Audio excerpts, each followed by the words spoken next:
Boa noite, bem-vindos à Quinta da Bola. Ainda neste formato, esperamos que na próxima semana já possamos ter alguma ação já em estúdio, mas para já, nesta fase de confinamento ainda e de algumas limitações, usamos esta fórmula para chegar ao seu convívio e para podermos trazer as nossas conversas habituais das quintas-feiras. O Campeonato Nacional está quase a recomeçar, melhor dizendo, e tem havido a polémica normal no futebol português, que acaba por estar também na base do pouco desenvolvimento que o futebol português acaba por ter e de pouca expressão internacional que a Liga Portuguesa acaba por ter. A bola ainda não começou a rolar, mas os problemas têm sido já muitos de ordem política, eu diria que do futebol, e essa será uma questão também que hoje procuraremos aqui abordar. Mas temos um convidado especial, já lá vamos, mas de qualquer forma comigo e com o Vítor Serpa, diretor do jornal A Bola, também com o André Pipa, que hoje nos dá aqui uma mãozinha e eu recebo nesta Quinta da Bola com muito agrado. Temos Paulo Bento, 50 anos, selecionador nacional da Coreia do Sul, uma grande figura do futebol português, como jogador, um jogador internacional a representar clubes ao mais alto nível, campeão nacional pelo Sporting Clube de Portugal, e depois uma carreira brilhante de treinador que o levou a fazer um trabalho extraordinário no Sporting e depois também a ter um percurso fantástico na Seleção Nacional. Em 2012, Paulo Bento era selecionador e Portugal esteve muito perto de ser campeão europeu. Eu recordo que perdeu contra a Espanha na meia-final, no desempate por pontapés da marca de grande penalidade, e claramente nesse ano Portugal e Espanha eram uma equipa uma para a outra e uma delas seria seguramente campeã europeia. Foi a Espanha que depois cilindrou a Itália na final de Kiev. O Paulo está a 10.500 km de nós, está em Seul.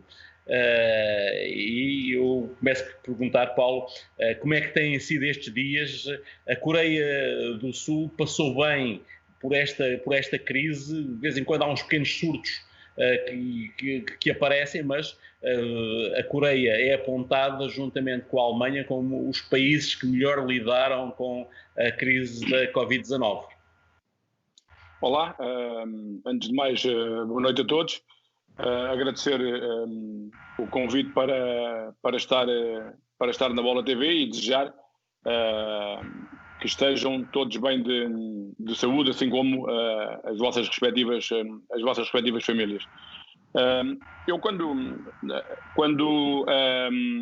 esta pandemia apareceu, o segundo país, digamos assim, onde ela teve maior incidência, ou imediatamente a incidência foi em seguida, foi na Coreia, após aparecer o surto em Wuhan.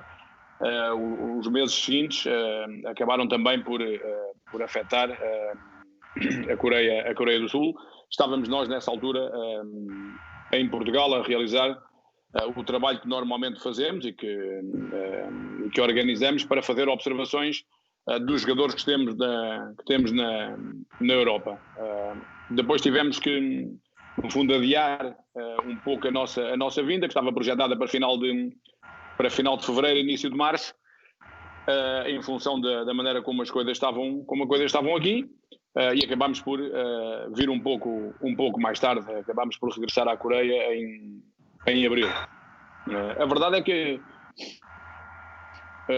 os números, e sendo sempre difícil falar de uma maneira suave sobre números de famílias que sofrem pelo vírus e que perdem os seus entes queridos, obviamente é sempre difícil. De qualquer forma, a realidade na Coreia, quer em termos do número de infectados, quer em relação ao número de pessoas que faleceram,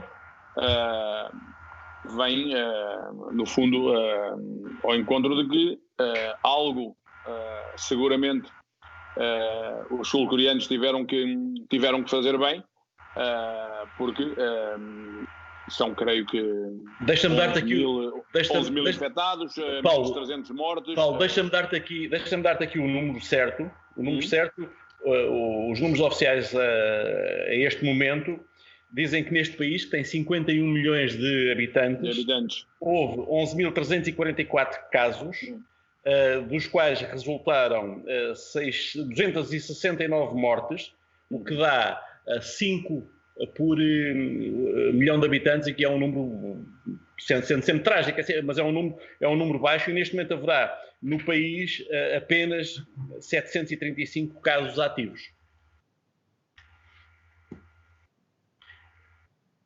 É uma cifra que mostra a competência e a disciplina, se calhar, com que os coreanos encararam esta pandemia. Sim, eles não tiveram, digamos que aquilo, por exemplo, que se fez na Europa e que depois se fez noutros países também, o declarar o estado de emergência, as pessoas estarem confinadas durante um período largo de tempo. Aqui não houve essa obrigatoriedade. É verdade que no início houve gente que começou a trabalhar também de outra forma. Fecharam-se alguns espaços, as escolas, foi um deles, e eu creio que um dos segredos que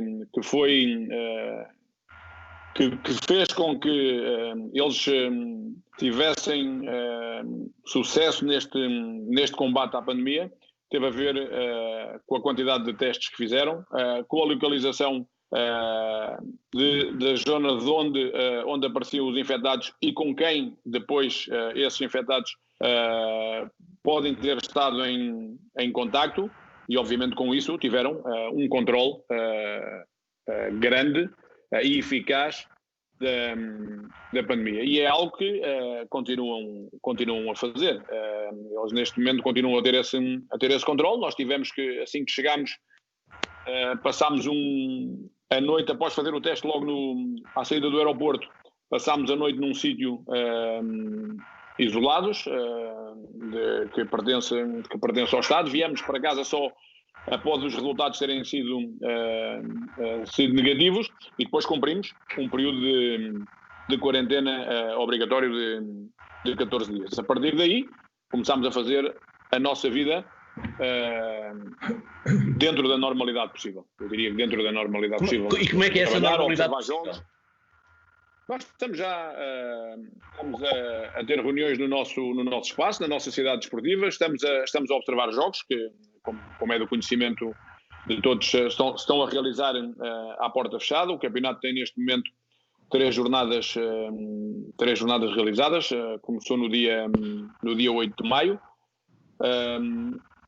E esse é o sair para frequentar de alguma maneira já alguns restaurantes, alguns espaços públicos, com os devidos cuidados. Há sempre da parte do governo também um cuidado de haver alguns avisos pela questão do distanciamento social, do uso da máscara, da questão da higiene também, mas eu creio que eles são, em função também daquilo que é ser um povo na gênese respeituoso, e ao mesmo tempo também pelos números que se referiram há bocado, acabam por ter não um excesso de confiança, mas ter a confiança necessária para poder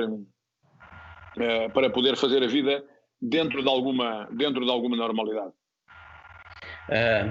Vítor, esta realidade destes imigrantes que estiveram confinados e que estão do outro lado do mundo também acaba por ser uma aprendizagem para nós. Sim, evidentemente que aqueles que tiveram primeiro os efeitos da pandemia e que os resolveram bem, são evidentemente exemplos, e são exemplos importantes. Exemplos do ponto de vista da ciência e exemplos do ponto de vista da atitude do povo, de uma atitude coletiva, de uma atitude de uma compreensão de que este é um problema que não pode ser visto de uma forma individual, tem que ser visto de uma forma realmente coletiva. Eu acho que, de qualquer maneira, é quase que normal e não será propriamente uma surpresa ver, no caso do povo coreano, uma grande disciplina de atitude, de forma de estar.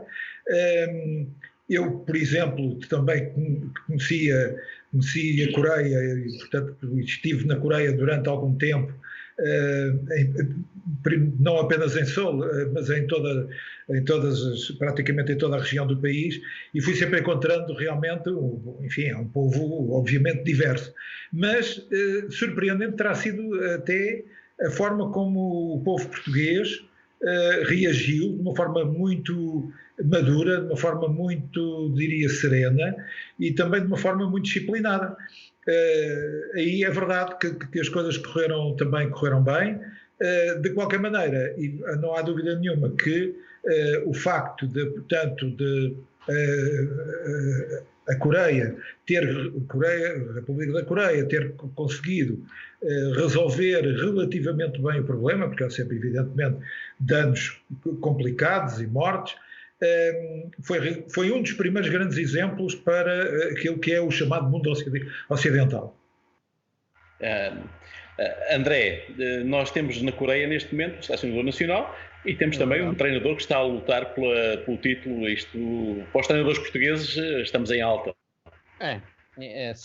Não há dúvida, o Paulo Bento, atenção, o Paulo Bento já ganhou um título para a Coreia do Sul, a Taça do Oeste Asiático, não é? É assim que se diz, Paulo, Taça do Oeste Asiático. Eastern Gap, sim, é isso mesmo. A Taça do É de facto, antes de mais, boa noite, Zé Manuel, boa noite, Vítor, boa noite, Paulo, um abraço muito especial para o Paulo Bento. Sobre o Vítor, tenho que dizer que eu me lembro bem, eu em 2002 não estava no futebol, estava na área das viagens, mas lembro-me bem, Vítor, das tuas crónicas da Coreia. Eram crónicas muito bonitas e eram crónicas de verdadeiro viajante. Lembro-me bem disso, sobretudo naquelas, creio que escrevias no final do dia e observavas aquele movimento todo. A Coreia do Sul viveu momentos incríveis, não é? A gente lembra-se bem. A Coreia em peso nas ruas. E tu ias aos sítios todos, no final, lembro perfeitamente dessas crónicas, no final da noite estafado, comias às tantas, lembro do que escrevias, tenho bem memória dessas crónicas. E o Mundial de Coreia, em termos de povo, deu 10-0 ao Japão. Exato. Toda a gente se lembra bem disso. De modo que o Paulo Bento é mais um dos muitos treinadores de sucesso que nós temos neste momento, um motivo de orgulho. O Paulo Bento tem uma grande carreira, isso é indiscutível. O Zé fez bem em lembrar, as pessoas têm memória muito curta, o Zé fez bem em lembrar a carreira do Paulo Bento no Europeu de 2012. Há pessoas que às vezes esquecem disso. Portugal esteve a uns centímetros, a diferença foi aquele penalti, não é? De Fabregas, esse bateu no poste e entrou, e o outro, já não me lembro quem é que falhou, bateu no poste e saiu. Bruno Alves. O Paulo Bento esteve muito perto de chegar a essa final e quiçá, tendo em conta depois o que se viu na final, aquele massacre tremendo da Espanha à Itália, que acaba com o Casillas a pedir ao árbitro, que era português, se não estou em erro, o Pedro Proença, Pedro acaba, isto é a Itália, porque a Espanha já não queria humilhar mais a Itália. Portanto, o Paulo Bento esteve muitíssimo perto de chegar à final e as pessoas às vezes esquecem-se disso, como se esquecem também.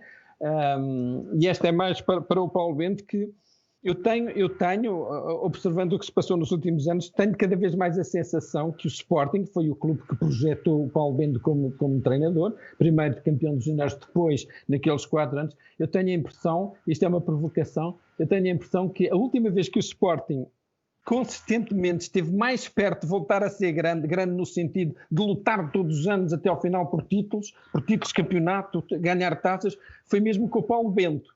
A sério, quer dizer, tirando aquele ano, primeiro ano dos Jesus, que foi realmente muito bom no campeonato e só no campeonato, mas o último período suficientemente longo e suficientemente consistente em que o Sporting andou mesmo ali sempre a morder os títulos e lutar por tudo, foram aqueles 4 anos com o Paulo Bento. Não sei se ele tem a mesma, à distância, não sei se ele tem a mesma opinião ou não, mas os factos apontam para isso. Eu creio. Eu creio que é público. Eu falo muito poucas vezes, porque acho que deve ser assim. Não, acho que pontualmente sim se pode falar. Não sou de dar também, como vocês sabem, não sou de dar demasiadas entrevistas longas.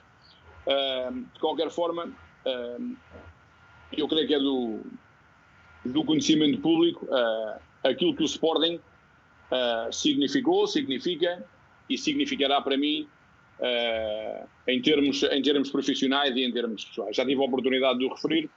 Foi um clube onde acabei uma carreira de 15 anos de jogador, onde iniciei outra de treinador que vai a caminho dos 16 anos, em dois projetos diferentes, numa etapa da formação no escalão abaixo da equipa profissional e depois na equipa após 16 meses para o futebol profissional. Eu creio que o Sporting depois desse período passou por várias fases em que creio que demorou demasiado tempo a encontrar-se. Creio que houve momentos em que, mesmo com algum sucesso, por determinados motivos, não houve quantidade. É óbvio que imediatamente após a minha saída houve realmente períodos conturbados, com mudanças frequentes de treinadores, com classificações que não eram seguramente aquelas que se desejavam, mas também é verdade que, e aqui se calhar reporto-me um bocadinho ao momento do Leonardo, quando o Sporting contrata o Leonardo Jardim. É verdade que num ano em que não joga as competições europeias, o Sporting volta a ficar em segundo lugar nessa altura. Tem o Leonardo sai, vem o Marco. O Sporting está muito próximo de passar outra vez a fase de grupos da Champions. Houve um jogo de má memória, não por aquilo que o Sporting fez, mas por aquilo que outros fizeram. Foi o jogo no Schalke 04. Creio que acaba com a conquista da Taça de Portugal, numa final contra o Braga, e jogando muito tempo com menos um jogador, nas grandes penalidades. E creio que também o Marco também não há continuidade, e que depois o Sporting acaba por ter essa continuidade com que é reconhecido por muita gente e pelo próprio como um dos melhores treinadores portugueses, talvez com o maior investimento dos últimos anos do Sporting. Eu creio que terá sido mesmo o maior investimento que o Sporting fez nos últimos anos. Podes dizer que foi o maior investimento sempre. E mesmo nessas circunstâncias, tirando esse primeiro ano, que o Sporting acaba por ficar em segundo e perder o campeonato por um ponto, sendo ultrapassado, creio eu, ultrapassado pelo Benfica já no derby de Alvalade.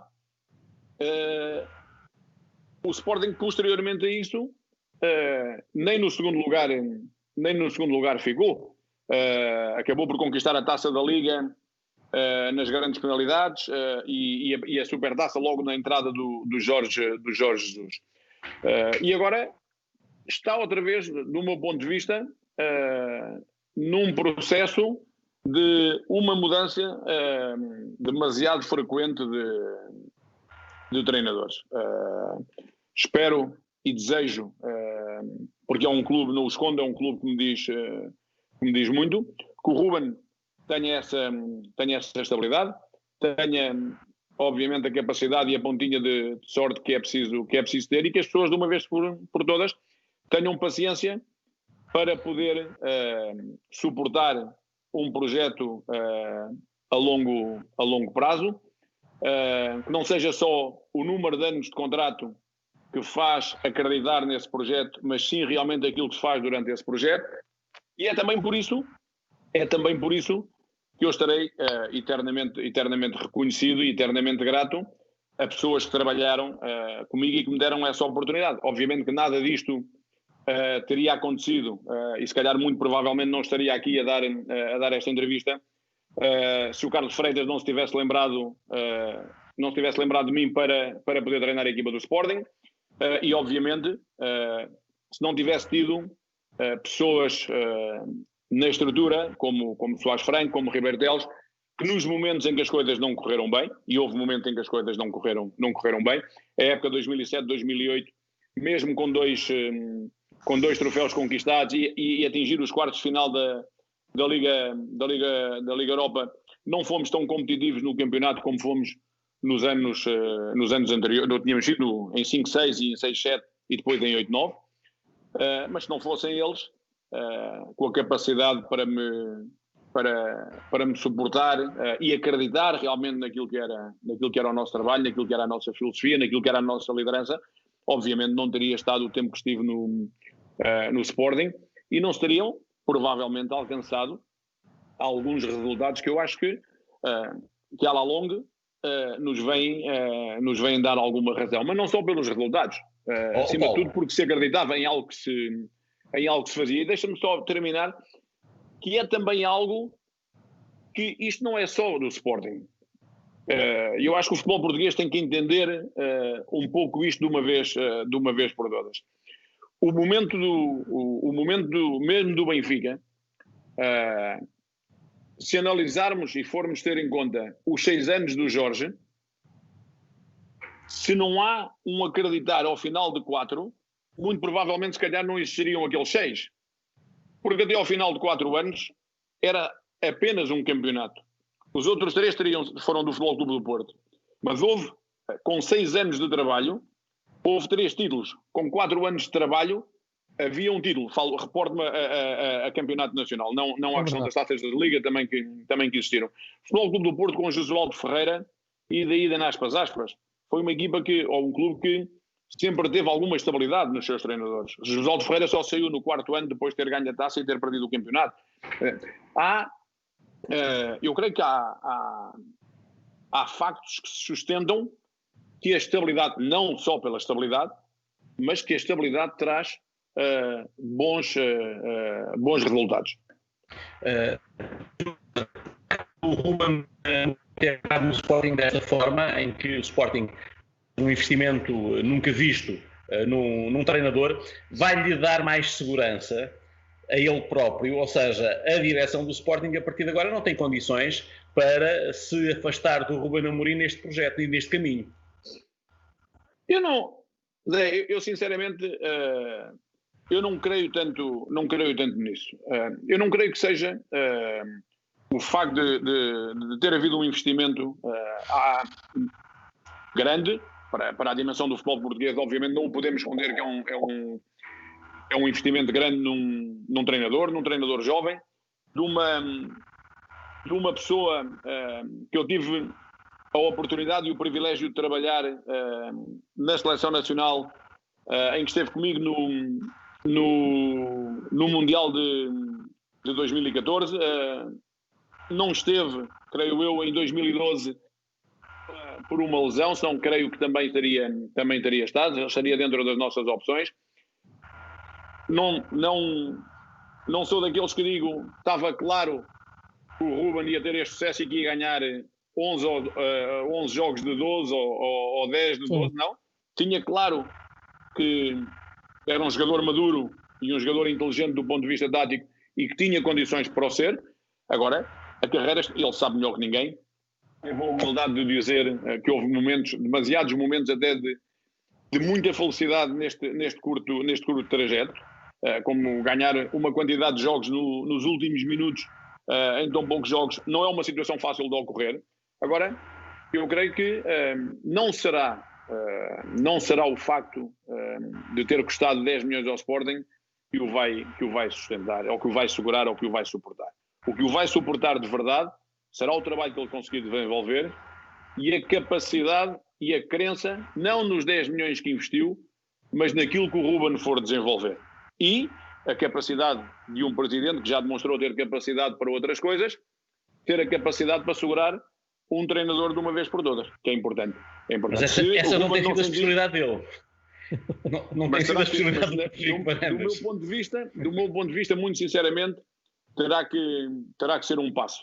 A coragem e a frontalidade que teve para encarar outras situações, que são do conhecimento público, e que eu já tive a oportunidade de falar sobre elas também noutra ocasião, vai ter que ter também para suportar um treinador, independentemente, neste caso, ter sido um grande investimento. Vai ser, essencialmente, porque os resultados maus também irão aparecer, e nesse momento ele irá precisar dessa ajuda. Vítor, o Paulo, quando entrou no Sporting, criou condições para que uma fantástica geração de jovens jogadores pudesse explodir e pudesse ter um grande contributo para o Sporting, para a Seleção Nacional e para o futebol português.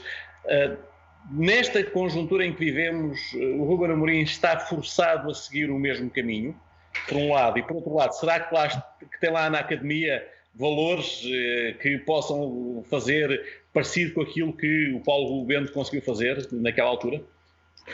Eu acho que o Paulo foi um pioneiro no futebol português no que diz respeito a essa relação que antes era muito complicada, era muito difícil, de um treinador que estava, no caso dele, com a equipa de júniores, evidentemente, mesmo perante a evidência de um excelente trabalho e de um título que conquistou, já se conhecia nessa altura o Sporting também como um clube particularmente formador, como um clube de grande qualidade na área da formação.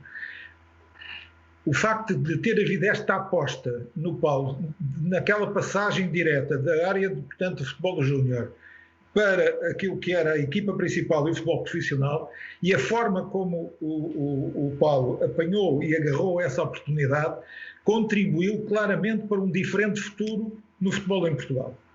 O futebol em Portugal mudou muito e de tal forma que hoje, em primeiro lugar, pela aposta muito clara e concreta na qualidade do treinador português, porque antes de o treinador português estar projetado hoje de uma forma internacional e ser realmente um sinónimo de competência, a verdade é que primeiro houve uma grande aposta em Portugal no treinador português e também uma aposta de continuidade em treinadores que normalmente estavam confinados, vou utilizar uma expressão que agora está muito em voga, confinados àquilo que era o futebol jovem. E, portanto, muitas vezes se dizia de alguns dos bons treinadores portugueses, e se disse ao longo de muito tempo, na história do futebol português, era um excelente treinador para a formação.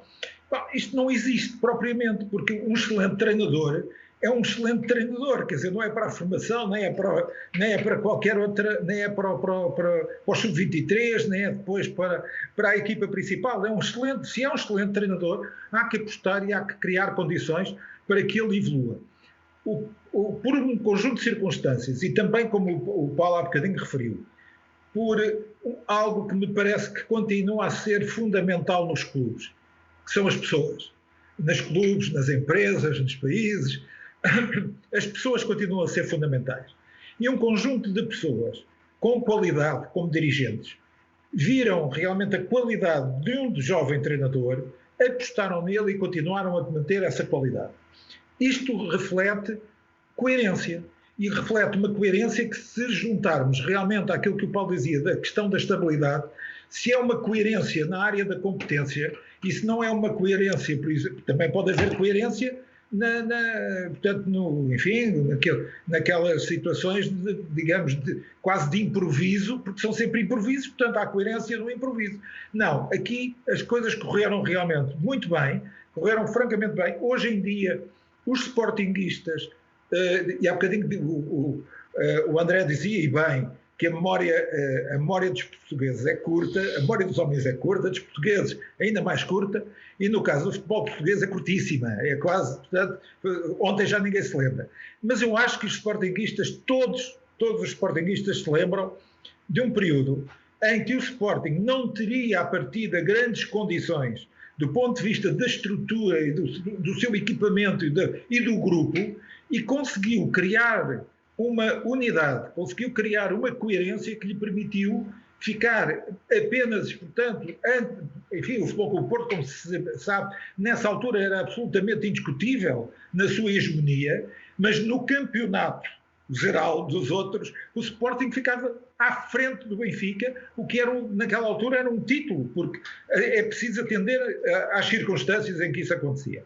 E, portanto, dizer que isto contribuiu de uma forma, portanto, esta experiência do Paulo e nesta experiência do Sporting, que fica registada na história do futebol, fica registada porque ela, do meu ponto de vista, contribuiu para algo que depois se veio a refletir com, por exemplo, a escolha mais tarde de Rui Vitória ou de Bruno Lage, com a escolha de Sérgio Conceição. Não é propriamente o Sérgio Conceição um jogador que vem propriamente portanto, das camadas jovens do Futebol Clube do Porto, mas é um jogador que, no fundo, traz-nos a ideia de que quem conhece por dentro o clube e de quem tem um determinado tipo de caráter, quem tem um determinado tipo de atitude, e ela foi demonstrada dentro do próprio clube, pode ter melhores condições do que realmente procurarmos algures no mundo um indivíduo que possa eventualmente ter tido até alguma projeção e algum currículo, mas que ninguém sabe como é que vai resultar aqui em Portugal. Sendo ainda, dito isto, o facto de, eu, do meu ponto de vista, acho que o Paulo, ao ter depois saído do Sporting, ao ter chegado depois à seleção nacional, com todo o impacto que teve, e ao ter, hoje em dia, ter já uma vasta experiência internacional, uma não tão boa, da qual eu gostaria depois até de falar, no Cruzeiro, no Brasil, mas depois também na Grécia, no Olympiacos, e agora uma experiência interessantíssima também na Coreia. Tipos de futebol completamente distintos, nada mais, nada menos do que 3 continentes e 3 tipos completamente diferentes, o que, do meu ponto de vista, vai enriquecer muito do ponto de vista de currículo, de conhecimento, de experiência, e vai fazer do Paulo um treinador apto, com certeza, para, quem sabe, um dia também voltar aqui ao futebol português e continuar a ajudar-nos a crescer. Paulo, eu aproveitava, e para encerrarmos a questão do Sporting, parece que o Ruben Amorim está mesmo obrigado a recorrer à formação, também atendendo à debilidade financeira do Sporting e a todos os problemas que o Sporting tem neste momento. Eu acredito que, no geral, é um passo que, e não me refiro devido ao momento em que estamos a passar agora. Creio que é algo que já deveria ter sido feito há mais tempo, do meu ponto de vista, e é fácil saber porquê. Creio que agora isso vai ser, se calhar, uma necessidade imperiosa. O facto, pelo momento que estamos a passar. Mas nós temos exemplos, eu agora, assim, de momento, lembro-me, após a geração de Riad, lembro-me da equipa do Futebol Clube do Porto, com muitos jogadores formados na formação do Porto. O Jorge Costa já é da geração depois de 91. Estamos a falar de Fernando Couto, do Vítor, depois jogadores como o Domingos, Jorge Couto. Estamos a falar de vários jogadores. Depois já com o falecido Rui Filipe, que eram jogadores formados na formação do Porto, em que o Futebol Clube do Porto também teve sucesso. O Futebol Clube do Porto também teve sucesso com essa forma de trabalhar. Depois o futebol foi mudando. Transformou-se mais também, como é agora, num negócio. E para mim, o que é fundamental, do meu ponto de vista, os clubes procurarem resultados, isso é óbvio. Saber qual é o caminho que eles querem para procurar o resultado e para obter o resultado, e qual é o caminho que eles querem ao mesmo tempo, procurando esses resultados, que sustentabilidade têm em termos financeiros para o poder fazer. E que não venham buscar a formação, porque não foi isso que aconteceu no Sporting também. Não venham buscar depois a formação como o remédio para todos os males. Isso é que para mim não pode acontecer. A formação tem que ser uma aposta. É óbvio que no meu tempo do Sporting, em concreto, e sendo franco e honesto, houve jogadores que foram lançados naquele momento de uma forma algo precoce, porque era realmente alguma necessidade que nós tínhamos, em função de vários fatores.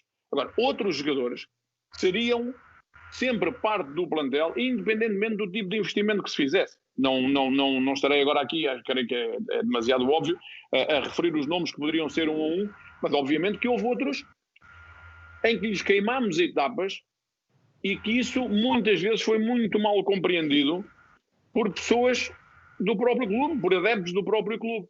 E isso depois é nefasto para o crescimento do jogador, é nefasto para o crescimento da equipa e é nefasto para o clube, que depois, posteriormente a isso, vai buscar outra forma de resolver os problemas, que é gastar dinheiro de uma forma descontrolada em jogadores que não sabemos que tipo de rendimento é que vão dar, e se vão dar mais do que aquilo que um jovem formado no clube dá e que o podemos potenciar, e que, obviamente, isso faz com que haja um descontrole económico que a maior parte dos clubes portugueses hoje tem, e que agora, infelizmente, alguns deles usam o Covid-19 para dizer que estão mal financeiramente por isso. Não estão, a gente sabe que já estavam. Agora, e vêm procurar a formação. Não é isso que vai resolver os problemas. Isso, não, na minha opinião, esporadicamente pensar na formação não vai resolver os problemas do futebol português. Ou é sustentada, ou terá pouco efeito, na minha opinião. Mas o Ruben, eu creio que sim. Eu creio que o Ruben terá que lançar mão da formação. Não vos consigo dizer a realidade da formação do Sporting hoje, não tenho essa informação, mas creio que é suficientemente inteligente e suficientemente astuto para saber aquilo que vai contar e aquilo que precisa para complementar esses jogadores que têm ao serviço dele na formação do clube. Bom, eu aproveito a deixa do Vítor Serpa e dizendo ao André também que quando quiser entrar na conversa que esteja à vontade, está em casa, mas vou aproveitar a deixa do Vítor Serpa em relação à tua etapa no Cruzeiro, foi uma etapa breve. Ficaste surpreendido com o sucesso que o Jorge Jesus acabou por ter no Flamengo? Eu começarei pela parte final da questão. Ficar surpreendido com o sucesso do Jorge, não. O Jorge é um treinador de qualidade. Isso é inegável. Depois, porque tinha, desde o meu ponto de vista e por algum conhecimento que fui tendo das equipas, tinha, do meu ponto de vista, o melhor plantel do campeonato brasileiro. Rodeou-se de jogadores, à parte de jogadores que já lá estavam, de outros que chegaram, 2 laterais com uma experiência na Europa tremenda. O próprio Gabigol tinha tido alguma experiência não tão boa, mas tinha estado na Europa também. E obviamente que depois a qualidade do treino, a qualidade organizacional que o Jorge incuta às suas equipas, naturalmente teve efeitos. Mas isto, muitas vezes, como a mim me ocorreu e a outros lhes ocorreram noutros momentos, o Jorge tem um momento no Brasil, na minha opinião, que é fundamental. Depois de ter sido eliminado, o Flamengo ter sido eliminado da Taça do Brasil, há um jogo para a Libertadores, em que depois de ter perdido 2-0 fora, ganha nos penaltis. Esse é um jogo determinante, na minha opinião, e desconhecendo o resto, para que as coisas tomassem outro rumo. Há um fator também que me pareceu bastante importante, conhecendo um bocadinho aquilo que é a filosofia do Jorge e a qualidade que dá às suas equipas e o tempo que é naturalmente necessário. Há um período, quando se está a jogar a Copa América, há um período em que não há campeonato, não há campeonato no Brasil. E eu creio que esse mês lhe foi também muito útil para passar tudo aquilo que pretendia em termos das suas ideias. Obviamente, por isso, em termos de... Não me surpreende o sucesso dele, pela sua qualidade e pela qualidade da equipa, mas o contexto no Brasil, eu diria que ainda é um bocadinho um contexto mais complicado do que noutros, do que outros. Há uma tentação à mudança de treinador muito grande. Seja ele um treinador nacional ou seja ele um treinador estrangeiro.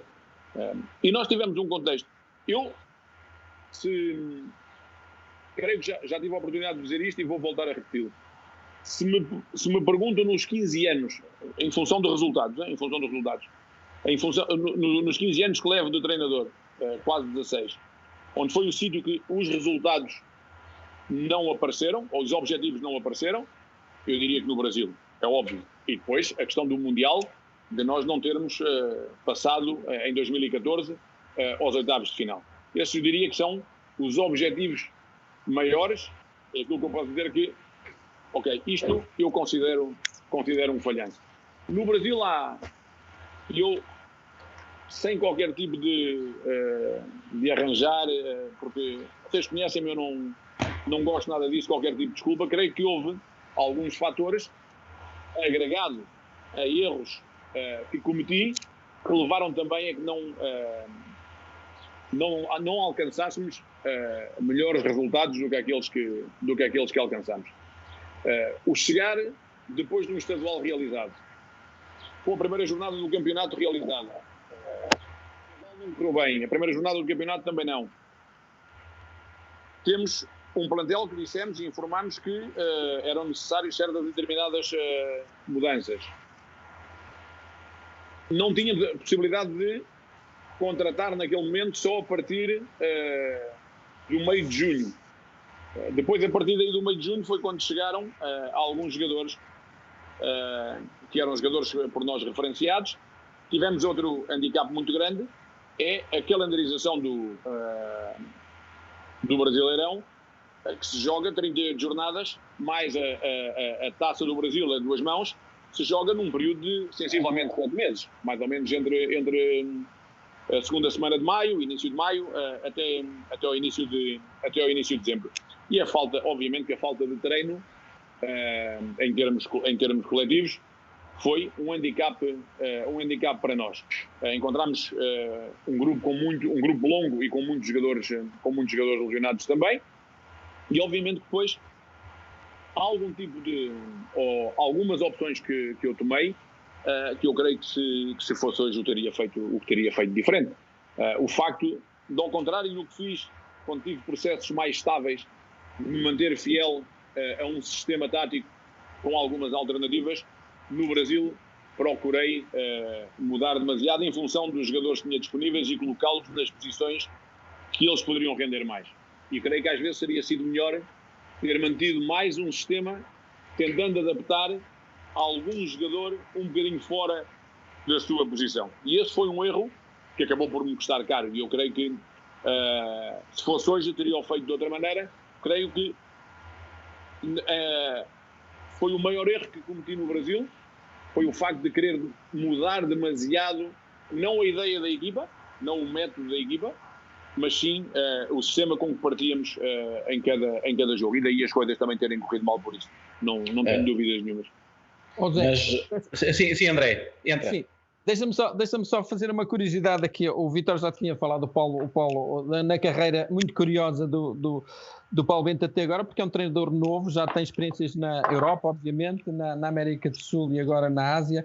A minha curiosidade, qual era o futebol onde o Paulo agora é selecionador da Coreia do Sul, mas não será para sempre, com certeza. Qual era o futebol onde o Paulo Bento, o passo seguinte, qual era o futebol onde gostava mais de treinar e porquê?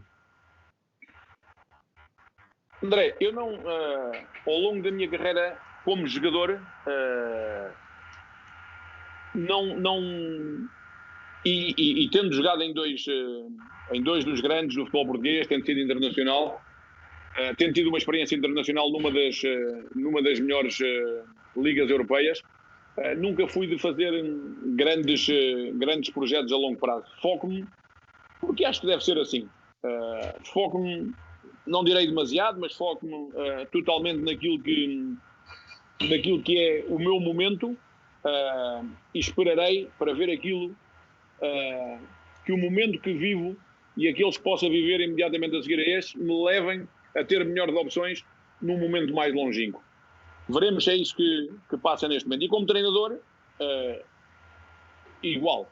Eu creio que como treinador ainda mais devo focar-me naquilo que existe e naquilo que tenho, porque projetos a longo prazo de treinador creio que existem pouco. Mesmo quando temos contratos longos assinados, que até é o meu caso aqui neste momento, tenho um contrato até ao final do Mundial 2022, em caso de cumprirmos o objetivo, que assim o espero.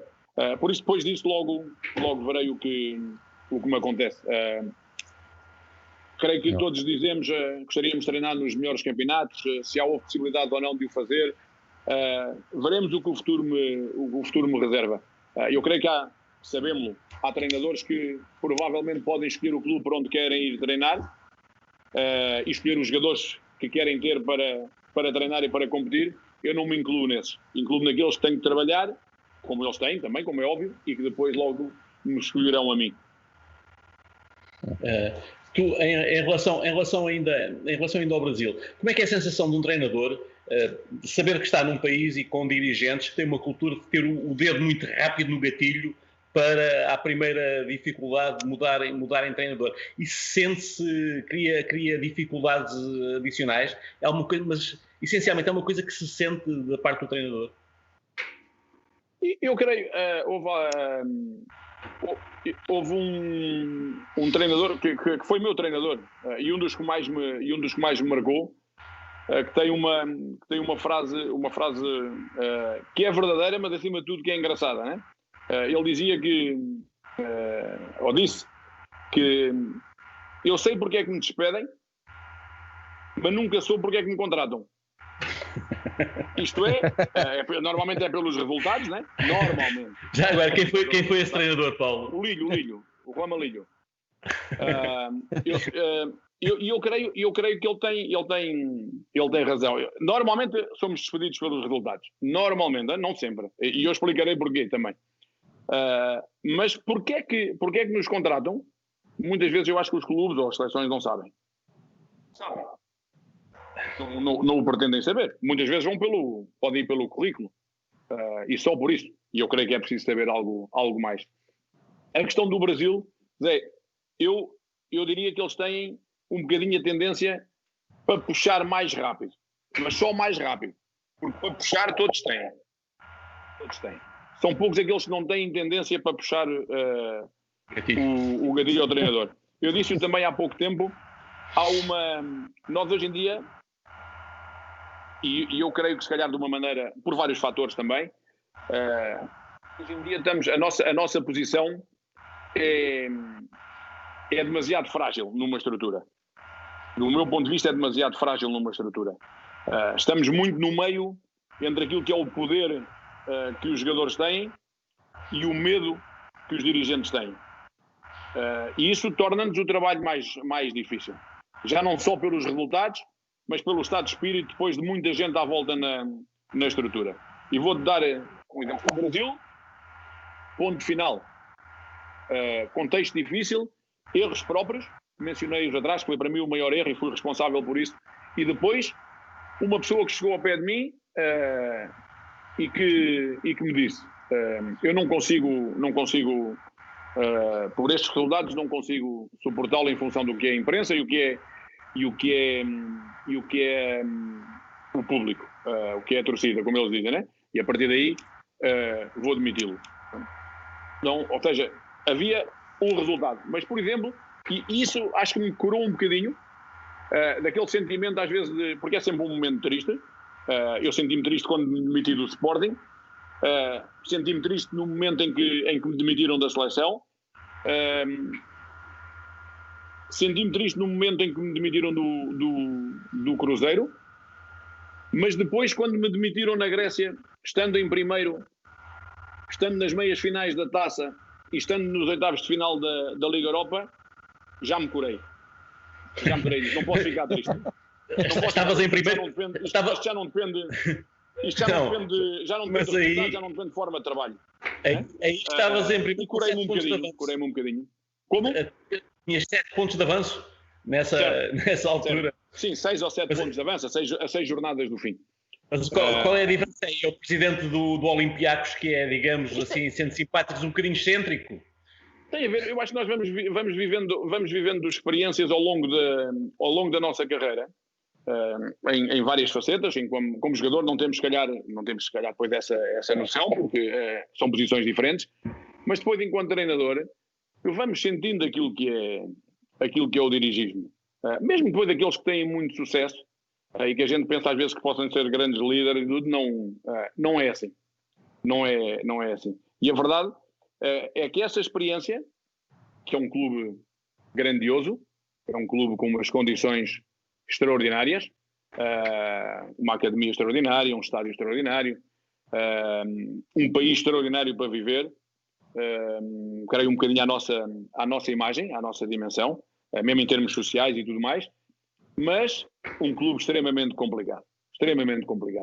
Participei agora num fórum da Associação Nacional de Treinadores e tive a oportunidade de o dizer. É que obviamente se perdes ou empatas é um problema grande no Olympiacos. Mas mesmo ganhando, é porque se ganhamos mudando de sistema, é porque se joga o mais velho e não joga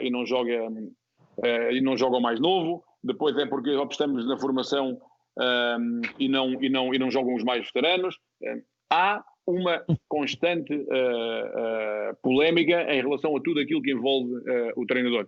E aí estão muito, muito, muito parecidos com o Brasil também a puxar faço a expressão, a puxar do gatilho para despedir o treinador. Muito parecidos na Grécia. Muito parecidos. Paulo, eu já agora queria-lhe fazer duas perguntas relacionadas com agora estes temas mais recentes. Uma delas tem a ver exatamente com a questão do Brasil. No último campeonato do mundo jogado no Brasil, depois do desaire com a Alemanha, houve quase que um levantamento público sobre a questão do futebol brasileiro se ter deixado atrasar, talvez adormecido nos sucessos enormes que tinha tido da sua seleção e que terá levado inclusivamente o tipo de progresso, de evolução do futebol, do jogo em si, no Brasil, terá ficado um bocadinho, digamos, em banho-maria, não cresceu como terá crescido, por exemplo, na Europa. E uma das perguntas que eu queria fazer-lhe era se o Paulo também sentiu isso, e a segunda é, uma vez que está agora, por exemplo, num país como a Coreia, se é realmente da noite para o dia, se é do 8 para o 80 em matéria de dirigentes, ou seja, se é verdade essa paciência oriental e se isso se nota também ao nível dos dirigentes na Coreia. Eu não a questão a primeira do Brasil, por exemplo, se comparássemos, se os brasileiros, por exemplo, conseguissem ter a intensidade que têm os sul-coreanos, eu creio que seriam imbatíveis. Seriam imbatíveis. Com a capacidade técnica que têm, com a intensidade que o jogador sul-coreano tem e de uma forma organizada, o brasileiro seria praticamente imbatível. Eu creio que há dois fatores, e eu creio que essa foi uma das grandes vantagens do Jorge, foi o conseguir pôr a jogar o Flamengo de maneira diferente daquilo que jogam habitualmente as equipas brasileiras, isto é, com um ritmo e com uma intensidade completamente diferente, à parte depois da questão organizacional. O jogador brasileiro é dotado, na sua generalidade, dotado do ponto de vista técnico, mas em termos de intensidade, em algumas situações, até pelo próprio clima também, faz com que o jogo seja um jogo mais, às vezes, mais morno, um jogo mais pausado. E há outra coisa que eu acho que o jogador brasileiro tem que evoluir. Eu acho que o jogador brasileiro, do ponto de vista tático, é um jogador que tem uma margem de progressão, porque eles olham, essencialmente, até no seu trajeto da formação. Nós tivemos, não muito tempo, como vocês sabem, 2 meses e meio, sensivelmente, não chegou, creio eu. Tivemos algum contacto com a formação do clube e a verdade é que, falando com eles, e mesmo às vezes com o próprio jogador, que saía da formação, quando se lhe perguntava que trabalho é que realizavam mais, era tudo trabalho técnico e trabalho ofensivo. Ou seja, eles olham para essa vertente do jogo. E obviamente isso depois traz... Futebol só com bola, não é? Exatamente. Isso depois traz-lhe consequências. Claro. Isso traz-lhe consequências. Não pela questão do resultado da meia-final com a Alemanha. Não falo por isso. Estou-lhe a dizer em termos gerais. E eu creio que depois, aqui o jogador sul-coreano, individualmente, é um jogador bom do ponto de vista técnico e, acima de tudo, jogador intenso, jogador rápido. Creio que há muitos jogadores na Europa que já provam isso, e não estou a falar só do Son no Tottenham. Há outros jogadores que já provam isso. E há muitos jogadores, do meu ponto de vista, ou mais alguns jogadores, do meu ponto de vista, que, envolvidos num contexto organizacional diferente, num contexto competitivo diferente, seriam jogadores melhores. Seriam jogadores melhores. Depois, são jogadores que, do ponto de vista profissional, do ponto de vista da aceitação, até agora estamos extremamente satisfeitos com aquilo que é a sua postura, o seu profissionalismo, a sua atitude. Eu dizia há pouco tempo que há certos determinados momentos que a eles há que lhes controlar um bocadinho o esforço, até porque é um trabalho diferente, seleção muito próximo, a competição muito próxima, há muito pouco tempo a treinar, e há que muitas vezes dosear esse esforço. A questão da paciência, eu creio que há que esperar, não é? Há que esperar. Vamos ver até agora os resultados. Eu creio que temos sensivelmente 25 jogos, temos 15 vitórias, 8 empates e 2 derrotas, perdemos os quartos de final com o Qatar na Taça da Ásia, perdemos o jogo amigável com o Brasil, ganhámos a East Asian Cup. Vamos ver agora em outubro, que é o que se projeta para recomeçar a qualificação. Teremos 4 jogos finais, 3 jogos em casa e um fora. Creio que iremos alcançar esse objetivo, mas é como tudo. Eu creio que aqui também se depende dos resultados, e não há, até agora não creio que haja muitos projetos que não dependam dele. Paulo, eu tenho aqui uma pergunta para te fazer, que é... Força! Assim, tu tiveste uma experiência única, tu és um dos poucos portugueses que visitaram a Coreia do Norte, tiveste um jogo na Coreia do Norte que foi dos jogos mais estranhos da história do futebol, e acho que não estou a cometer nenhum exagero ao dizer isto. Queres contar-nos como é que foi essa experiência? Sim, foi uma experiência que não é uma experiência que se diga que estivemos com medo, estivemos receosos. Não se trata disso, mas é realmente uma experiência diferente, que vos digo sinceramente, se puder evitar, evitaríamos. Houve um contexto logístico tremendo para se poder viajar para lá. Tivemos que ir a Pequim, pernoitar de domingo para segunda em Pequim, viajámos na véspera do jogo, viagem relativamente rápida. Depois, claro, as questões do controle, o tempo que se tarda para poder fazer o treino de adaptação, tudo muito controlado, não o receio, mas tudo muito controlado, para ficarmos fiscalizados minuto a minuto. E naturalmente depois outro fator que não estávamos naquela altura, era algo que o que se falava naquela altura era que o estádio iria estar cheio. Foi até o presidente da FIFA assistir ao jogo, eu creio, com essa ideia, e depois quando chegou lá era dos poucos que estava nas bancadas, porque o estádio foi, e soubemos pouco tempo antes do jogo, que o jogo ia ser realizado à porta fechada, num campo sintético, ou seja, um contexto um bocadinho antes do Covid. Isto é tudo antes de Covid. Portanto, isto foi em outubro, não foi? De 2019. Isto foi em outubro, exatamente. Isto foi em outubro. O jogo, salvo erro, 15 de outubro de 2019. 15 de outubro, sim. E depois rezam as crónicas. Eu estive a ler uma crónica do Guardian, que foi canela até ao pescoço.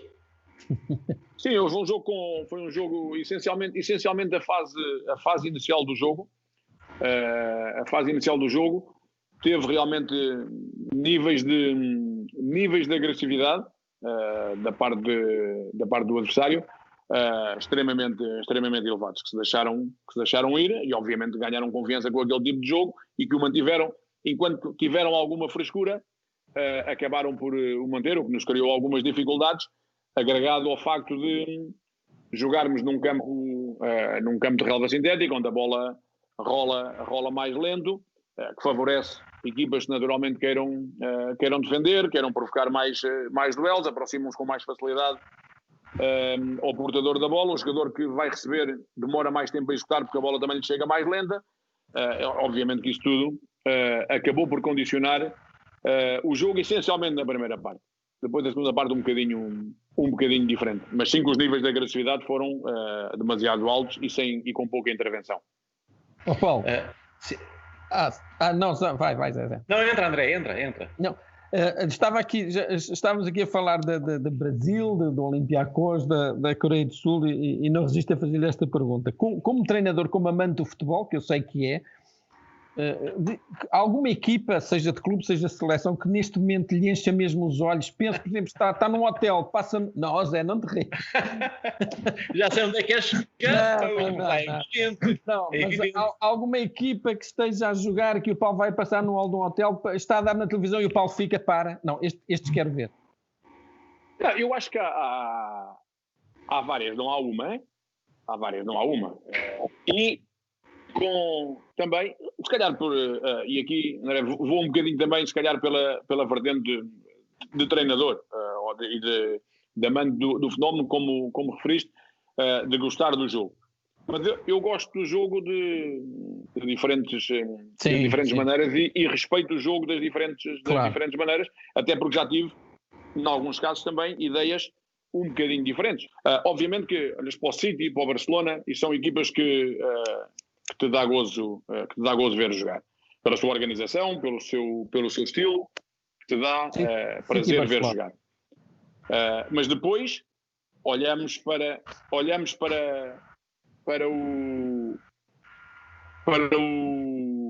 o Liverpool e paro para ver o Liverpool. Pronto, o André já está satisfeito. Paulo, não precisas dizer mais nada, porque era isso que o André queria que tu dissesses. Obviamente. Eu estava aqui a torcer para tu não falares do Liverpool.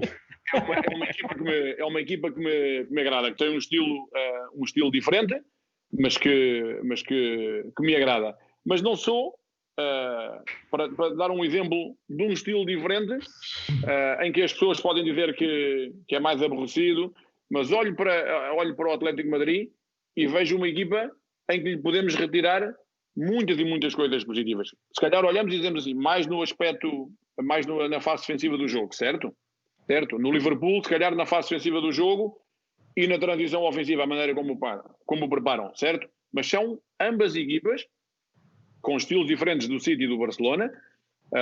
O Dortmund, que é uma equipa que tem um estilo também mais associativo, o próprio Bayern, o Paris Saint-Germain, num contexto competitivo um bocadinho diferente, mas são equipas que, independentemente do estilo que adotam e que possam ser melhores para a vista do adepto, todas elas têm uma identidade muito grande. Muito bem. Bom, em relação à tua equipa na seleção, os jogadores maioritariamente jogam fora, aqueles que fazem parte do núcleo duro? Numa convocatória entre os jogadores que jogam no continente asiático e no continente europeu, temos 2 jogadores também no Médio Oriente. Creio que andará 50-50, o que é normalmente a convocatória de 23, 24, 25 jogadores que trazemos, mas temos vários jogadores no continente europeu. Depois temos jogadores aqui à parte dos locais, no campeonato local, Japão, China também, o Médio Oriente, no Qatar, 2 jogadores normalmente que agora estão na equipa do Al-Sadd, na equipa do Xavi, e creio, e depois na Europa, também por diversos países e diferentes contextos, alguns na primeira divisão alemã, outros na segunda divisão alemã, jogadores na Áustria, um jogador na Bélgica também, um jogador em França.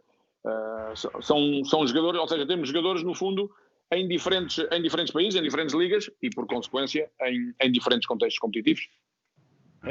O Son é mesmo um caso especial? Son é um jogador de grande qualidade, é um jogador de uma qualidade técnica extremamente elevada. Depois ali há isso uma velocidade de deslocamento muito, muito grande, tem capacidade de finalização também, é um jogador realmente acima da média, já com alguma experiência em duas grandes ligas, em 3 clubes, que acabou por ir para o Hamburgo primeiro, depois Bayer Leverkusen e depois o Tottenham. Ou seja, é um jogador já com uma maturidade grande, que permite jogar em várias posições, alternar um bocadinho a sua posição, jogando também às vezes em sistemas diferentes. Creio, provavelmente, a posição onde se possa sentir não tão confortável, ou poderá ser jogar como extremo direito. Creio que partindo da esquerda para dentro está mais confortável, ou jogando com 2. Connosco já jogou também por trás do ponta de lança, jogando em 4-2-3-1. Creio que é um jogador com capacidade para fazer diversas funções. Ele sendo a grande estrela que é na Coreia, de qualquer forma agora teve que ir fazer a recruta, porque estava com isso em atraso, e aproveitou agora esta interrupção da Premier League para ir fazer o que lhe faltava de serviço militar. Isto mostra um país diferente. Sim, isso é algo que aqui é sagrado. Aqui é sagrado. O respeito pelo cumprimento do serviço militar obrigatório é sagrado. Eles creio que até, se não estou em erro, 27 ou 28 anos têm que o fazer obrigatoriamente. O que há é diferenças em função de algum título que se conquiste. Um título que não é exclusivo do futebol. Terá que ser em competições onde estejam inseridas mais modalidades. Ou seja, por exemplo, os Jogos Olímpicos. Se for o Campeonato do Mundo, não. Ou se for a Taça da Ásia. Ou seja, isso não lhes dá esse direito de fazerem menos tempo de serviço militar. O caso do Son, assim como outros jogadores que o fizeram, que ganharam os Jogos Asiáticos em 2018, são jogadores que têm um percurso militar mais curto, entre as 4 ou 5 semanas, e estava para ser feito no final do campeonato, e acabou por ser feito agora, sim, que é verdade, acabou por ser feito agora, em função também de tudo isto que estamos a viver. Mas é realmente algo sagrado. Aliás, tivemos eu creio que foi público, tivemos aqui um exemplo em que um jogador foi irradiado da Seleção Nacional. O jogador foi irradiado da Seleção Nacional pelo facto de durante o processo de ter que fazer as horas que teria que fazer, de as ter adulterado. E a partir daí foi digamos que banido da Seleção Nacional pela Federação, não pelo Governo. A pena que o Governo lhe atribuía era um conjunto de horas a mais, mas a Federação acabou por o punir de forma irremediável. Tu estás num país que já recomeçou o futebol, em termos semelhantes àqueles que vão ser aplicados cá em Portugal daqui a menos de uma semana. Já foste ao estádio e já assististe a algum jogo do campeonato? E conta-nos como é que é a porta fechada, vivida por dentro. Já assistia a vários jogos. Acompanhámos as três jornadas que estão realizadas até agora. Estamos a falar realmente de um contexto completamente diferente. Isso é óbvio. Eu creio que como jogador só tinha tido uma experiência. Foi no Partizan Belgrado Sporting em 2002-2003, a segunda mão da Taça UEFA. E depois tive agora duas experiências agora enquanto treinador, que eu me recordo, que foi na Coreia do Norte e depois também em novembro no Líbano. Também jogámos à porta fechada devido aos problemas que o Líbano estava a atravessar naquela fase. E é realmente um contexto diferente. Eu creio que ao futebol lhe fará sempre, independentemente dos comportamentos, e falo não os comportamentos selvagens ou agressivos que vemos em alguns casos, mas independente de haver mais apoio ou menos apoio às equipas, o público é parte fundamental num jogo de futebol, e obviamente que é difícil estar a ver um jogo, e imagino que naturalmente difícil também para quem o está a jogar nestas condições, mas é também a solução que temos, e por isso eu creio que aquele ditado de que sol na eira e chuva no naval não é possível nestas condições. Eu creio que aqui eles também que suspenderam-no, como sabem, durante praticamente um bocadinho mais de 2 meses. Teve 2 meses e uma semana para ser suspenso. Estamos a fazer as deslocações que fazíamos normalmente de avião ou de comboio. Estamos a fazê-las neste momento, estamos a fazer mais de carro, para evitar um bocadinho os transportes públicos também. É outra situação dentro da nova normalidade. Mas em termos de jogo é realmente diferente, apesar de dentro aquilo que se vê de evitar o contacto ou não, isso não se nota. Eu creio que em alguns momentos até algum esquecimento e a celebração dos golos, mas isso também já se viu um bocadinho, mesmo agora na Alemanha, de vez em quando cai esse esquecimento e há a celebração do golo dentro daquilo que é a forma normal de celebrar um golo. Agora eu acho que há coisas, essa é uma delas, mas vai haver outros fatores que eu acho que são mais difíceis de controle. Das 5 substituições, achas que é uma medida apropriada para esta altura ou é uma coisa que deve vir para ficar? Eu creio que nesta altura parece-me uma boa medida, porque eu acho que se está a viver um contexto de extrema dificuldade, um contexto totalmente diferente que nunca vivemos. Eu verei o contexto que tenho para gerir em outubro, porque até lá muita coisa há que analisar para quando precisamos receber os jogadores em outubro. O que é que as ligas na Europa estão a fazer nessa altura? Como é que será? Mas acima de tudo, aquilo que eu acho é que é o maior desafio, ou um dos maiores desafios dos últimos tempos para os treinadores, porque isto é totalmente diferente. Não é uma pré-temporada. Isto não é uma pré-temporada, nem do ponto de vista físico, nem do ponto de vista emocional, nem por questões temporais, nem por questões mentais. Os jogadores confinados em casa não é a mesma coisa que estarem um mês de férias na praia, nem do ponto de vista físico, nem do ponto de vista emocional. Depois, o calendário que vem a seguir também não é o normal após uma pré-temporada.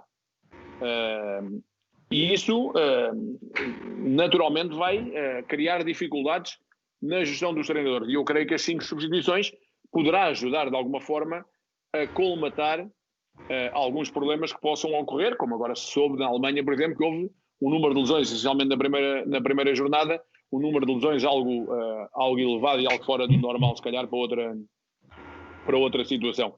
Por isso eu creio que isto será importante. Se depois isso poderá ser para ficar, eu creio que aí poderemos pensá-lo de uma maneira, ou parti-lo em dois pontos, do meu ponto de vista. Um deles é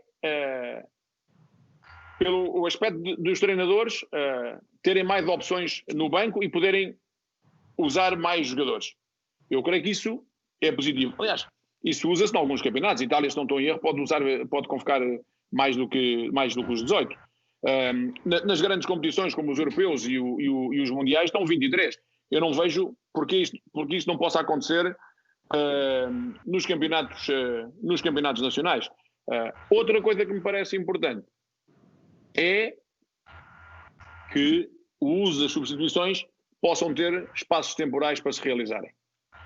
Porque quando estamos a falar de 5 substituições, e contra mim falo, mas protegendo um bocado aquilo que é o jogo, estarmos a usar 3 ou 4 substituições no período de descontos é não jogar o período de descontos, não é? Ou seja, eu acho que isso deveria ser analisado. Do meu ponto de vista, deveria ser analisado. Eu acho que traz vantagens, porque ao teres mais mexidas no jogo, podes manter níveis de intensidade mais elevados, podes mexer naquilo que é o desenho da tua equipa também de uma maneira diferente. Agora, creio que depois teremos que dar primazia também um bocadinho à verdade esportiva. Se às vezes já o fazemos com uma substituição nesses últimos 5 ou 6 minutos, e que me parece legítimo que se faça, já não me parece, do meu ponto de vista, tão legítimo que se façam 3 ou 4 substituições nesse período. Nesse período, não é? Sim. Vítor, tu tens uma opinião um bocadinho diferente. Podemos fazer, não é? Tenho, já escrevi hoje. A opinião relativamente diferente, não totalmente. A minha opinião é que, em primeiro lugar, acho que as circunstâncias atuais aconselham que possa haver realmente essa situação de 5 substituições, exatamente por aquilo que o Paulo disse.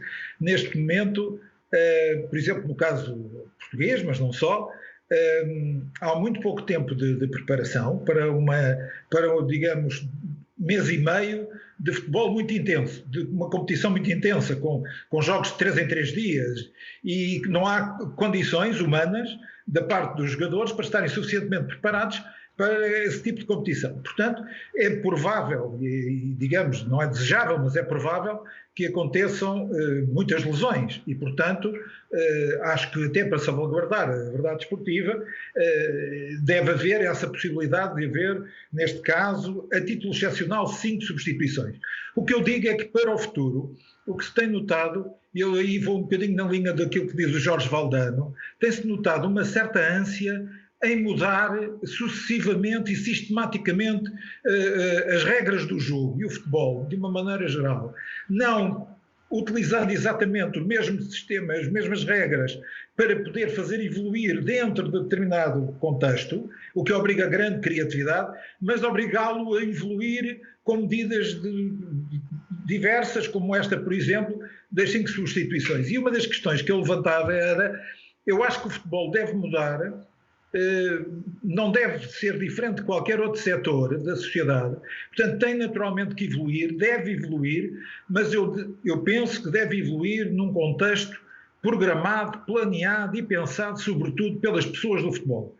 Acho que não devem ser os burocratas do futebol a tomar este tipo de decisão. Este tipo de decisão é uma decisão técnica, é uma decisão que pode influir muito, muito diretamente no jogo, porque vamos supor que uma equipa, por alguma sorte, ao intervalo está a ganhar por 2-0 e de repente substitui, realmente torna a equipa quase que, digamos, intransponível, tendo 2 autocarros à frente da grande área, altera o sentido do jogo, altera a qualidade do jogo, e até altera um bocadinho a verdade esportiva do jogo.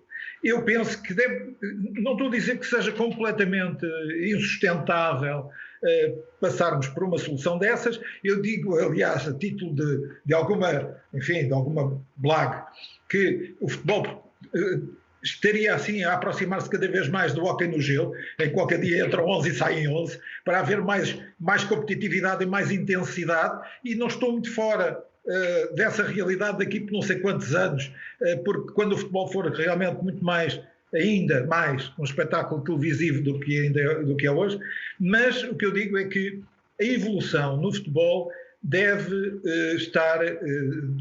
deve merecer particular cuidado e deve ser muito sustentada em opinião técnica e não propriamente em opinião burocrática. A opinião burocrática corre o risco de vir a ser influenciada por outros fatores, nomeadamente os fatores comerciais, os fatores das televisões, os fatores das operadoras, que não têm a ver propriamente com aquilo que é o mais importante de tudo, que é o adepto de futebol. São os protagonistas, são as figuras fundamentais do jogo que devem ser as primeiras a ser ouvidas nestas circunstâncias da evolução desse mesmo jogo. É esta a minha posição. José, deixa-me só, em relação àquilo que o Vítor acaba de dizer, acho que há outro fator importante também, é o momento em que se vai jogar. A época do ano, a estação do ano em que se vai jogar.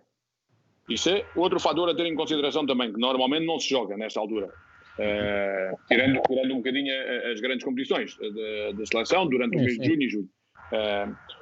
E a outra situação, indo um bocadinho, indo no sentido daquilo que o Vítor acabou de dizer, uma das questões das 5 substituições, porque ou seja, se quisermos usar uma questão mais defensiva, ou tornar a equipa mais defensiva, as 3 substituições chegam à função do resultado. E se quisermos usar 3 substituições nos últimos minutos do jogo, também o podemos fazer. É óbvio que com 5, a questão da gestão do jogo, o que eu acho é que não ter um número máximo para fazer num determinado momento do jogo poderá levar o jogo a quebrar o jogo demasiadas vezes. Esse para mim é um ponto importante. E o outro também é quem é que é ouvido normalmente quando se muda. E uma das grandes questões por exemplo, neste pormenor das 5 substituições é também em função do número de jogos cada vez maior que se vai tendo.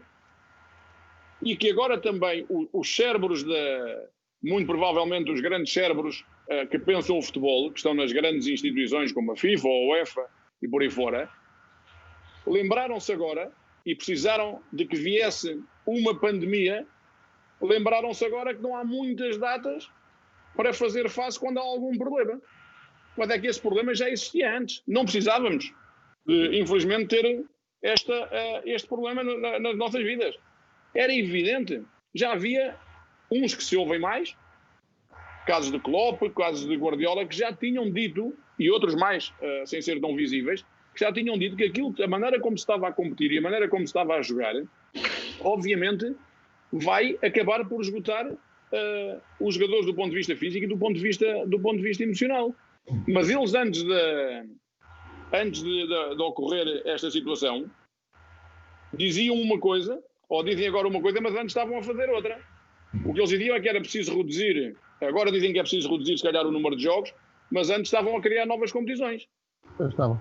Como criaram? Felizmente uma até foi boa. Essa no fundo, vai substituir um bocadinho os jogos particulares das seleções, é um bocadinho diferente, mas depois dos mundiais de clubes e por aí fora, ou seja, mais jogos. E isso, obviamente, tem que haver depois de outros recursos para se poder fazer face a isso. Em relação às substituições, deixa-me só dizer que eu acho que o futebol deve caminhar para aquilo que acontece no handball, que é substituições à vontade, sem problema nenhum, sem paragem de jogo. Ou seja, entra um, sai outro, desde que estejam 11 lá dentro, podem ir sempre mudando. Isso aí iria criar uma série de novos desafios aos treinadores, que seria muito interessante e que se calhar também ia potenciar o ritmo de jogo. Pronto, mas deixa-me separar das substituições. Para não ser impossível. Daqui uns anos era outro jogo, Zé. Era outro jogo. Era outro jogo. Não havia perdas de tempo, entrava, saía, desde que estivessem eles lá dentro não havia problema. Era uma boa oportunidade para os laterais, aqueles que sobem melhor e os que defendem melhor. Entra e sai. Mas deixa-me perguntar uma coisa ao Paulo. Paulo, tu tens uma experiência que tens passado períodos da tua vida no estrangeiro, no Brasil, na Grécia, na China, na Coreia. Fora, o que é que vale o campeonato português? Não percebi a parte... Visto de fora, visto dos países onde tens estado, o que é que eles ligam ao campeonato português? Eu creio que em todos os lados onde está, há 5 ligas que são aquelas que todos mais procuram, não é? Isso é inevitável. Agora, eu creio que depois há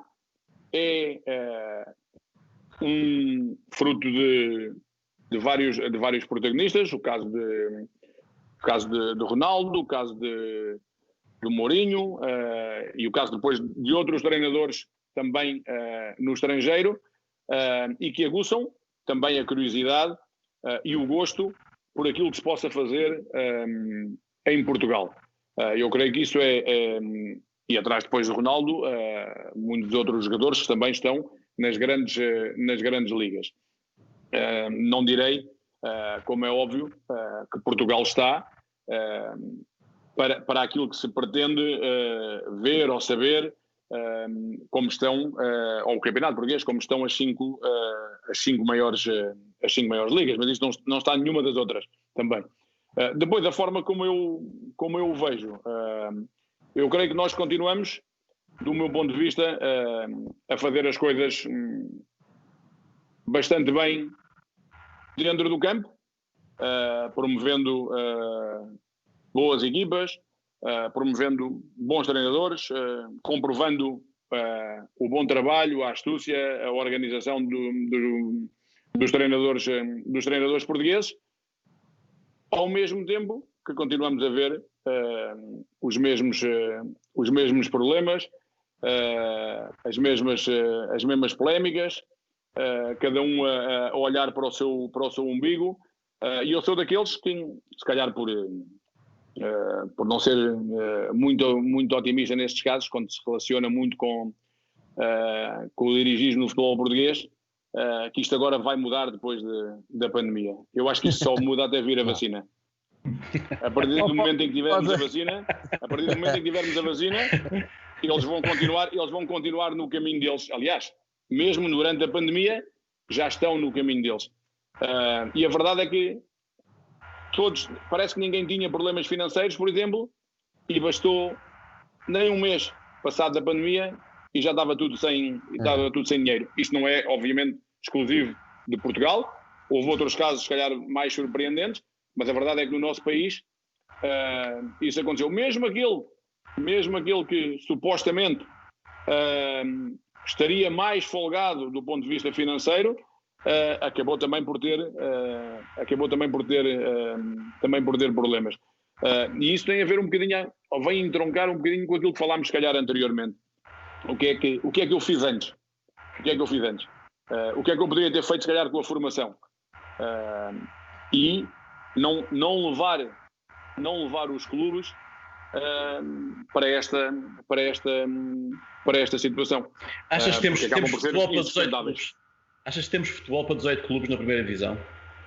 Temos país, temos dinheiro, temos... Eu creio que o maior problema não será o número de equipas na Primeira Liga. Os 18 equipas ou os 16 equipas nós já vimos que eu acho que não é isso que faz a diferença na Primeira Liga, na minha opinião. O que eu creio que faz a diferença é pensar um bocadinho o Campeonato Português de uma maneira mais coletiva.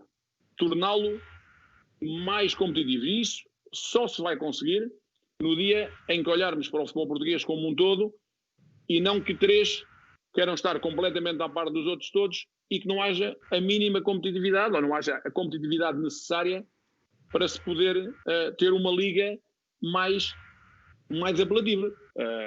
Nós vemos grandes campeonatos, e por isso também são dos mais famosos, a ter os direitos televisivos de uma forma mais repartida.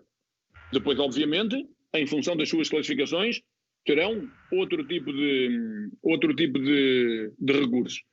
Mas se não for desta maneira, e com outros exemplos, nós temos as duas maiores instituições, ou as duas instituições que regem o futebol português, está cada uma para o seu lado.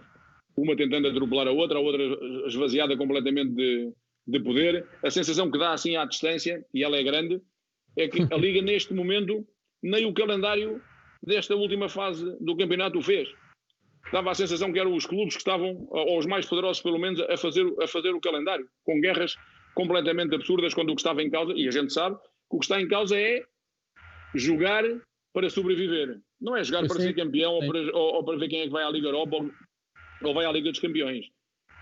Os clubes estão a jogar para sobreviver do ponto de vista financeiro. E essa é que é para mim a grande questão. Há aqui um desejo, e eu também o tenho, que é que se jogue, porque isso é a nossa vida, mas que se jogue dentro do máximo de segurança, e os jogadores, eu estou de acordo quando se diz que os jogadores, treinadores, aqueles que estão envolvidos nas equipas, são aqueles que se calhar até podem estar mais seguros, se calhar mais do que noutras atividades, estou de acordo com isso, mas se tudo tivesse mais controlado e que não fosse necessário, não se jogaria. Não se jogaria, eu creio que não se jogaria. E joga-se por isso, joga-se para os clubes sobreviverem. Zé, deixa-me só perguntar uma coisa ao Paulo, e tem a ver com a pergunta que tu fizeste. É um tema muito recorrente aqui nestas charlas da Bola TV, que é da maneira como o nosso campeonato é visto lá fora. Há pouco tempo, por ocasião da efeméride do tetra do Benfica, o Jorge Jesus, à Benfica TV, disse com uma franqueza quase desarmante basicamente isto: o Benfica de hoje é muito mais fraco que o Benfica do meu tempo, tem vindo progressivamente a perder qualidade, e ele disse, atenção, que não é só o Benfica, é o Porto também, é o Sporting, não há comparação entre as equipas que eles têm hoje, e ele fez o exercício, recuou 5, 6, 7 anos, estrangeiros de muito menor qualidade. Eu queria perguntar se o Paulo Bento também concorda com isto ou não, e depois perguntar como é que se recupera realmente, aparentemente, a competitividade perdida, sobretudo em termos internacionais. E esta é uma época em que claramente nós em agosto vamos ver na televisão, e só na televisão, infelizmente, o resto da Liga dos Campeões e da Liga Europa. O Paulo concorda com o que o Jorge Jesus disse? Sim, é possível. Se nos reportarmos ao Benfica dos anos de Jorge Jesus, eu creio que ele tem razão. Aí não, eu creio que o Benfica teve um conjunto de jogadores, muitos deles que chegaram ao Benfica já, que evoluíram depois debaixo do seu comando, mas já com algum percurso, ou pelo menos estando já em grandes clubes, e jogando já a outro nível. Falamos de Aimar, Saviola, Witzel, Matic, ou seja, estamos a falar de Javi Garcia, estamos a falar de jogadores já de grande qualidade e já com algum percurso. É evidente que se calhar hoje o Benfica não tem essa mesma qualidade, até porque após a saída do Jorge, aquilo que foi pelo menos transmitido foi que o paradigma ia mudar, né? E daí a vinda do Rui. E uma aposta mais na formação. De qualquer forma, antes de vir agora esta pandemia, o Benfica ainda contratou vários jogadores por 20 milhões, 17 milhões, o que para o mercado português muito provavelmente é o único clube que o podia fazer. O Futebol Clube do Porto, se eu for ao meu tempo, o Porto tinha naquela altura de treinador, ao meu tempo de treinador de Sporting, por exemplo, Lisandro, Lúcio. Estamos a falar depois Hulk, James Rodrigues, estamos a falar Falcão, estamos a falar de Jackson Martínez, estamos a falar de jogadores de uma qualidade que eu acho que hoje também não o tem na mesma medida. E daí, na minha opinião, valorizar muito aquilo que o Rui fez nos 2 anos em que chegou ao Benfica, os 2 anos imediatamente a seguir a Jorge Jesus, em que depois, por exemplo, só para vermos, não houve a mesma paciência. Se tivermos em conta, não houve a mesma paciência. Ao fim do 3º ano, que não ganhou, o 4º já não o cumpriu. E valorizar também, de uma forma convicta, aquilo que o Sérgio tem feito no Futebol Clube do Porto, porque o Futebol Clube do Porto, como sabem, não é o clube que tem hoje em dia as mesmas condições que tinha, um clube que está intervencionado pela UEFA, com problemas, e que só o trabalho, obviamente com os jogadores, como é evidente, mas o trabalho do Sérgio e o caráter e a firmeza do Sérgio permite ao Futebol Clube do Porto ter ganho um campeonato, ter perdido o ano passado após estar com uma vantagem de 7 pontos também, e quem sabe, se calhar, ganhar outra vez este ano após estar 7 pontos atrás. A competitividade, eu não sei se será fácil. Volto a repetir que eu acho que isto vai voltar ao normal. É uma questão só de estarmos mais seguros em termos de saúde para que isto volte ao normal. Isto é a minha ideia. Eu acho que nós vamos aprender pouco disto. Acho que vamos continuar a fazer as mesmas coisas. É só uma questão de tempo. Mas parece-me que não vamos ter tão depressa a mínima capacidade para competirmos, para ganhar aquilo que aconteceu em 2004 com o Futebol Clube do Porto. A Liga dos Campeões. A Liga Europa, como aconteceu com o Benfica, o próprio Sporting teve no tempo de Sapinto, teve na meia final, por exemplo, da Liga Europa. Essa, creio que poderá ser uma competição mais de acordo com aquilo que é os clubes portugueses, e também porque muitas equipas que jogam nas grandes ligas, especialmente às vezes em Inglaterra, não a levam demasiado a sério. Privilegiam muito mais a liga local, a Premier League, do que, por exemplo, a Liga Europa. Mesmo que o vencedor agora tenha participação na Liga dos Campeões. Mas não acredito que vamos ter essa capacidade de competir para ganhar a Liga dos Campeões. Para chegar aos oitavos, como o Futebol Clube do Porto tem chegado com alguma frequência, poderá acontecer. Mas eu creio que o fosso será, na minha opinião, será cada vez maior. Bom, e na minha opinião o tempo chegou ao fim.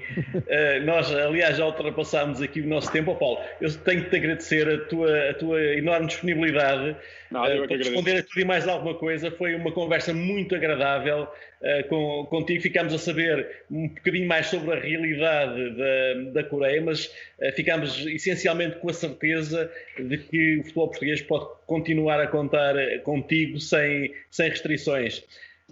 Vítor, André, Paulo, foi um prazer, muito obrigado. Nós voltamos para a semana com a Quinta da Bola. Tenham um bom fim de semana.